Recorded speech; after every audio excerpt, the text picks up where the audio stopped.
When building a business, it's incredibly important to focus on a niche that you can satisfy their problems. And within that niche, you can build a community. You can build a community of people who have a common goal, common problems, and really satisfy those things. And our next guest is really a master at this. And she's going to tell us a ton of stories about how she's created a community within a niche and why she uses social media to get there. So I can't wait to introduce you to Renée Rebelo. Hi, I'm Chris Reynolds, and I'm on a mission to help independent financial advisors build a better business through a remarkable client experience. In this podcast, you're going to learn how to do that from my conversations with the visionaries, the leaders, the independent advisors who are reshaping the future of the financial advice industry. At the end of each episode, you're going to walk away with an actionable idea that you can take and use right now, and it will help you to build a better business today. This is Turning the Page. I would argue that all great businesses, they have one thing in common. They create a community. They create a sense of belonging to something and being with people who have things in common. And, I've seen business after business try to bring together niches, try to bring together people, try to really create that sense of community within their clients. And it's very true, certainly in the wealth management business. We see it all the time. Great advisors have this ability to create a community with their clients, share ideas that they have in common, and give them sort of a sense of belonging. And there's no real better example of that, I think, anyhow, than our next guest. We have Renée Rebelo. She is an award-winning, in fact, recognized as one of the top 50 professionals in Canada. So congratulations on that. She's done motivational speakers and the financial topics, and really she has a passion, and her passion is to assist people to execute strategies, to develop solutions for people's financial visions. And how did this all come about? And I'm sure that Renée will tell us her story, but it came. Her dad died suddenly at the young age of 42. Her family was lost everything, and she had to learn how to look after the financials, first for her family, and now for her extended family, which are her clients. She's a busy mom of two. She has a few businesses, certified financial planner, certified divorce financial analyst, and wealth advisor. And she does many of these types of appearances, both in Canada and, as we talked about, in the US. So, welcome, Renée. Thank you. Thanks for having me.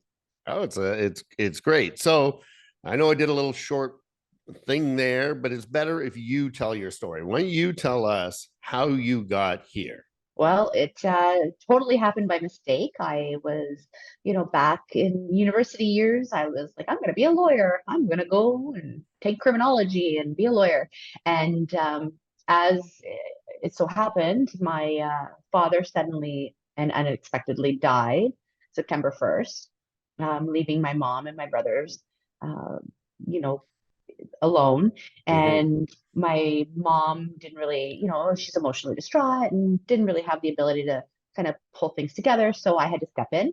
And while I was doing that, I was kind of collaborating, getting all the information, finding out about mortgage insurance and all these things. And, Right. found out that my parents didn't have mortgage insurance because Oh, they did, but it was declined at time of claim. So it was like a snowball effect of a financial disaster. oh my God. And by working with the banks and working with the financial institutions, trying to figure out how to fix all this, I actually was solicited for a job. So I ended up getting hired at a financial institution. I thought, well, I'm going to do this for now. I'll go back, and Huh. take my university law and, go back to my career path in law.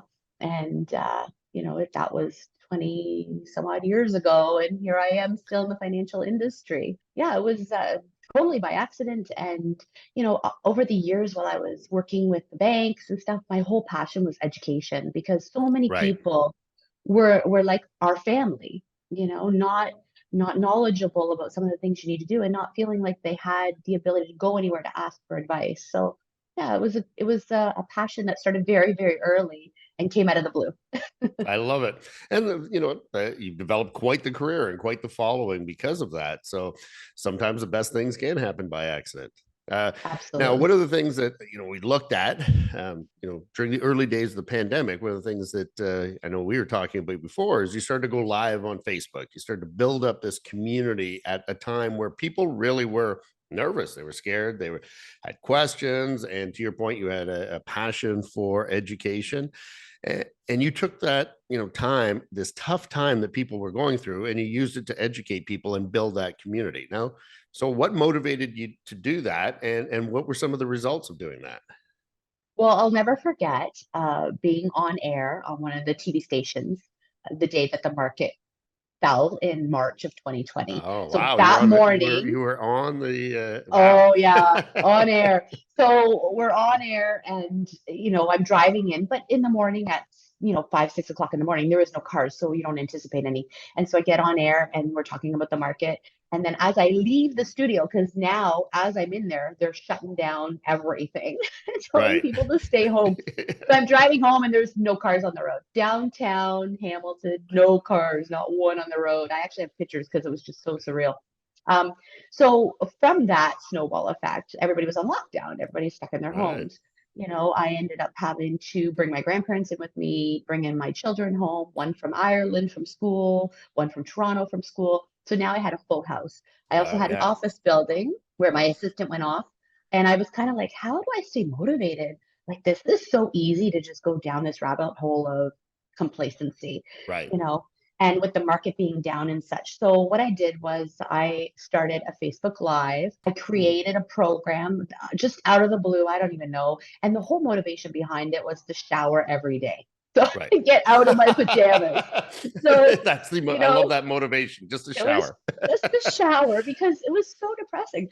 So, every day I would get up, have a shower, and then go on Facebook Live. And I did a 30-day financial declutter challenge. So what I Wow. would do is I did every day a challenge. So I would do some harder, some easier. I kind of staggered them. And I went through what I would do with a financial plan with a client and made them into easy little baby steps and broke Hmm. them down into things.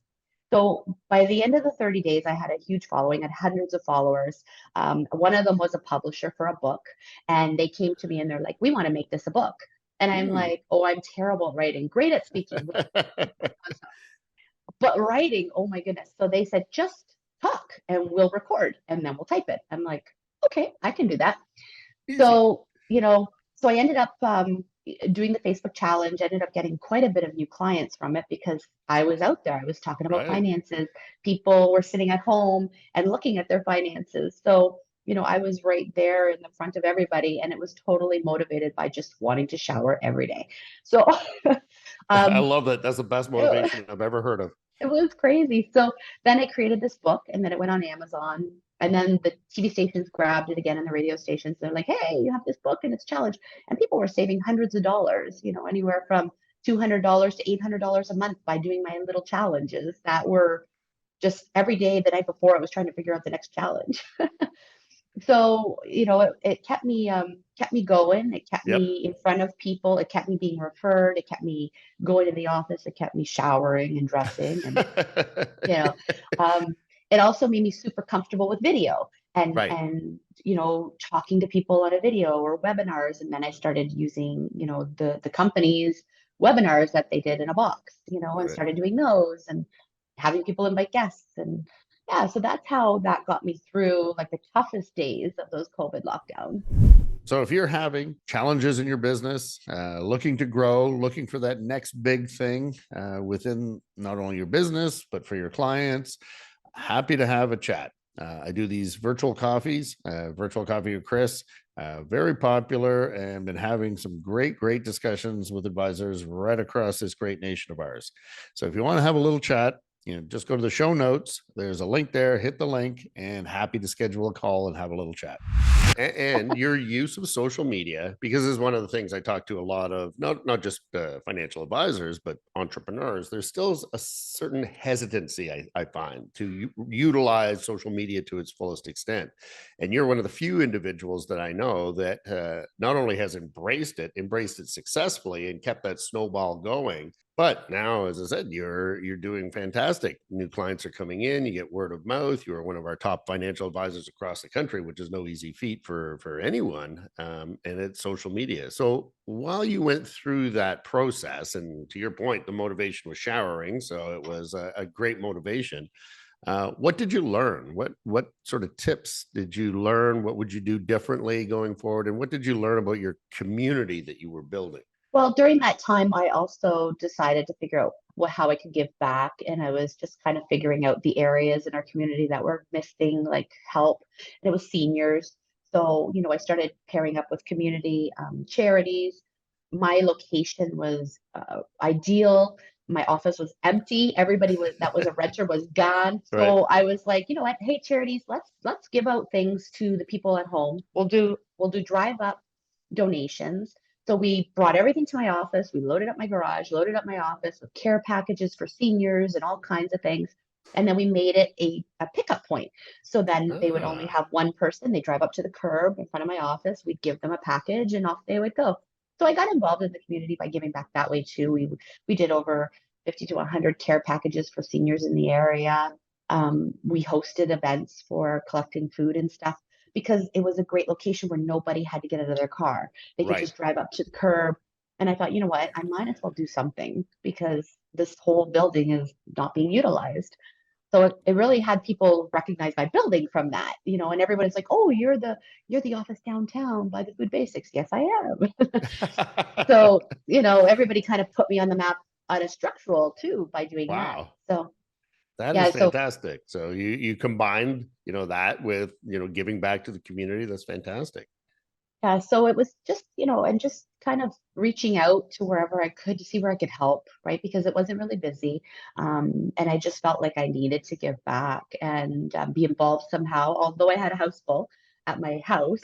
And I was definitely giving back there. Yeah, I was But, gonna say. I just thought there's so many people in need, so many people are struggling. And me being able to do the videos on social media, me being able to help the charities kept me going and kept me motivated and kept my mental health, aligned through the pandemic. So yeah. Oh, I love it. Now you've developed over now time since that, and you've done very successfully and used the social media, but now you're into some niche markets and maybe talk about some of those niches that you've developed, um, and how that's been going and why you went that direction. Yeah. So I get bored easily. So I like to revamp and change ADHD comes things. in Yeah. handy sometimes. Yeah. Yep, it keeps me motivated. So when I originally left the banking industry and went out on my own as an independent financial planner, I had a client come to me with a business name, and she's like, "Life Coach Financial." I think that's perfect. She created a logo for me. And her logo explanation was that it was a heart because I do everything from the heart, a dollar sign because it's money, and then like a wine glass because I love wine. So I loved and embraced the Love logo. it. However, I was involved in many financial planner organizations that you are an elective membership person. And a lot of people were like, "That's a stupid name. You're never going to succeed. You're Mm, too young. You're a woman." So, my goal along the way was always to prove them wrong. right. Don't allow the naysayers to influence me. Right. So I moved through that, kept the life coach financial. I thought I'm going to just keep going. And then along the years, I've changed my niche. So I started originally with, focusing on retirement, which was Right. great, and family estate planning. And then over the years, as I am thinking about my own retirement, I'm thinking about how much I love to travel. And I'm like, how do Right. I take my passion for travel and integrate it into my passion for financial education? And Right. so it was snowbirds. And so I decided I was Snowbirds. going Yeah. to take my two passions that I love and integrate them into one. So now I focus on, helping snowbirds make their retirement plans of getting out of the wintry cold, which I love to do too, Me and too. and and turn it into something they can do in retirement. So I started with Florida, really getting to know the area of Florida, knowing all the different coasts, along with figuring out which one I liked better too. Because of course, Right. everything is kind of, what do I want to do? So it just kind of morphs into a business as you find your passions for you because you have similarities to the people you're attracting. So I've really become knowledgeable about the Florida snowbird, what's important to Canadians as they look for destinations, what kind of accommodations, because Florida's a large state. They Yeah. have the population of pretty much Canada. So, and there's a vast state, like everything's so different depending on what people want to do. So then I started looking at other countries like Europe, and Mexico's on my hit list, and Costa Right. Rica, and some of these other things, Central America. And so I really thought this is an area that isn't focused on. It's focused on by lawyers and accountants, Right. but not financial planners. And so I thought this would be a great opportunity to do videos, or anything that would focus on snowbirds. And so the Right. TV station down in Tampa picked me up. They asked me to come on air and talk about Canadian snowbirds because Canadian snowbirds watch their morning shows. Right. Yeah. And, There's tons and of them. so, yeah, so therefore, and my knowledge is really not just Canadians. It can really be Americans too. However, the financial aspect of it really is geared to Canadians. Sure. Yeah, Yeah, exactly. so now my focus is specifically Canadian snowbirds and looking to retire outside of the northern cold.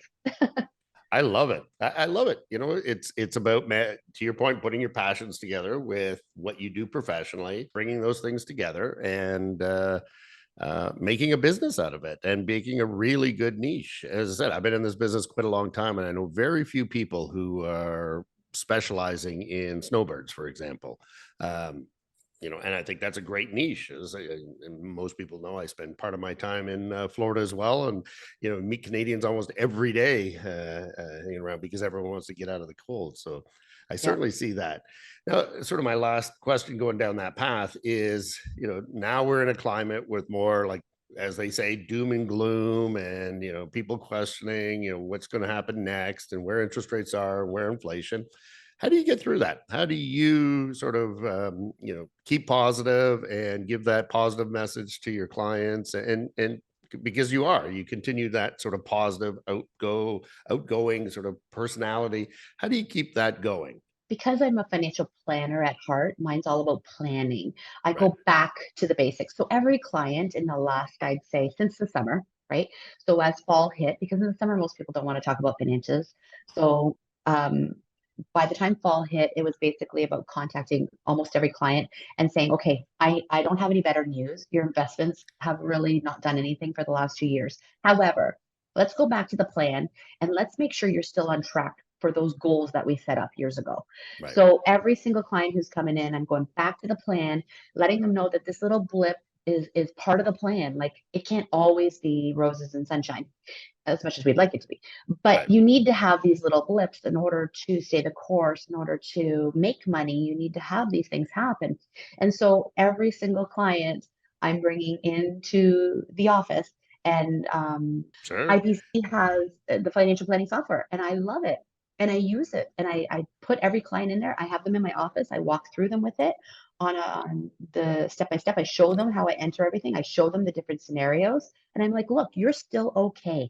So Right. even if your investments on paper look like you may have be down or you may have lost money, you haven't actually lost money unless we pull it all out. And we're not Right. doing that. And the end goal is that plan, that plan that you wanted, and we're still on track to hit that. And so sometimes it's just a matter of reminding them of what the end goal is, and that you're still on track. You're still going to accomplish that. So I've got you, right? Right. We've got this together. So, and I also remind them that I get paid based on their returns, and that if their returns are terrible, my paycheck is, also affected, and that, I've got skin in the game too. So it's not just about their returns, it affects my paycheck. So, Yeah, no, absolutely. And what you're saying is absolutely true. It is really about the financial plan, and someone who has, studied what makes advisors successful from those who don't. Successful advisors, in my opinion, always lead with the plan. It's always about the plan. The investments are there, but they're secondary. The advisors who tend to have much more difficult times in times like this, where it's a lot of more uncertainty, are the ones who led with the investments and their promise of the investments. So, as I said, you're doing it all right. So I love the niche. I love the passion. I love the leading with the financial plan, and obviously the success, follows all of those things. So I have a few questions for you. This, what might call my rapid fire portion of the show, where I'm going to ask you a question. And the first thing that pops in your head, you can answer it. So the first thing I always ask people is, and I think I already know the answer because we've talked about this a few times, but what are you most passionate about? What do you love more than anything? Is seeing a client's aha moment as I educate them with regards to their financials and make them see the relief in their body language, because I still like the in-person thing. Um, when you tell them they're going to be okay. And just that whole, oh, I feel so much better. Just hearing that from a client makes me know that, yes, I'm valued. Yes, yes, I have a purpose in this life, and what I'm doing makes a difference. And that's what keeps me going. That's what makes me love this career. That's the passion. So that sort of comes to my next question, which is, what is your most memorable client experience? That one, and you said there's that aha moment that you get with clients, but is there one that you can remember that, like, yeah, this is why I'm in this business? Yes. So I still kind of have her as a client. It was many years ago, and I do cash flow analysis with clients. So I go through their cash flow. So it's very intimate. I tell them it's very vulnerable. I'm going through your bank statements. Like, I'm looking at your bank statements with you, and we're going through this. And I had a client where some of the things, so I always say that their bank statements speak to me. Like, Right. I can look at anyone's bank statement and I can tell you where your problems are, like in Right. your every part of your life, I was going right? to say probably yes. Yeah, it's interesting to see, or the credit card statement. So this person in particular, there was things that were kind of not, they just, for financial transactions, they weren't making sense. So I dug a little bit deeper on a, personal level with her, and she ended up breaking down and crying. And she said, to hear it from you and not just my family makes me understand I do have a problem. And what I was noticing was that there was a lot of like really high grocery bills. So Hmm. basically means cash back, right? Um, and I noticed that there was a lot of transactions for alcohol. And so I said to her, "Are you like drinking more than the average? Because the cash back at the grocery store, and then you're at the liquor store and you're spending a small amount, but you did the cash back. So you're probably Right. buying more alcohol." And it turned out, yes, she had an alcohol Oh, problem. Her wow. husband was about to leave her, her kids were about to disown her. We called her family doctor on the spot in my office. She drove from my office to the family doctor's office. And to this Wow. day, she's still alcohol free. No, really? Yeah, That is an yeah. amazing story. Of all the stories that I think I've heard on that show, that's very memorable, and certainly goes well beyond the scope of financial planning, but it shows how much you care. And the Yeah, last it was. thing is the last question, and probably know the answer to this one as well, but how do you want to be remembered? As someone who made a difference, someone who cared, right? Right. So someone who gave back and just truly cared about their clients, truly cared about their community. Yeah, that's how I want to be seen. Well, I think that you're going to accomplish that. And I think everybody's going to remember, especially based on that last story. So, yeah. So, in summary, I always do a little rant, and my rant is, by observation, is this is how you run a practice. I think Renee is doing everything right. I think you really have what this business is, and it's about people. And with people, it starts with the plan, and it starts with what major issue do they have that you can help them with, whether it's being a snowbird and taking advantage of that, living your passion of travel and living in warm weather as opposed to cold weather. Mhm. As I said, going back to the plan on how to get there, but even being a little bit more personable. That story certainly illustrates that financial planners can be more than just the numbers. It's really looking after people in their best interest. I think you best illustrate that. So, for the people listening to my show, I think there's a lot of lessons that we can be learn from you and learn from how you've built your business. So, is there any final words that you'd like to leave the audience with?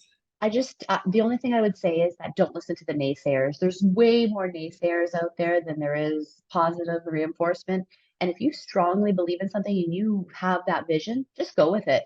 I always say to people, what's the worst that can happen? Seriously, what's the worst? I always, every time I started a new venture or a new not for profit or whatever, I'd be like, just throw the spaghetti at the wall. If it sticks, it sticks. If it doesn't, get a new It batch. doesn't, right? Like Exactly. there's nothing wrong with failure, nothing at all. And if it's meant to be, it will go, and you will be so happy because you're living what you love. So yeah. I love it. Renee, very inspirational. Thank you very much for being on the show, and look forward to more of your books and more of your insight and more of your videos. And I know my audience will as well. So thank you so much. Thank you for having me. Thanks for joining me on Turning the Page. What did you learn from today's episode? If you follow me on LinkedIn, please drop me a comment there. I'd love to chat with you about it over virtual coffee. Send me a message on LinkedIn, or you can do so at our website. The link's in the show notes. I'm Chris Reynolds, and until next time.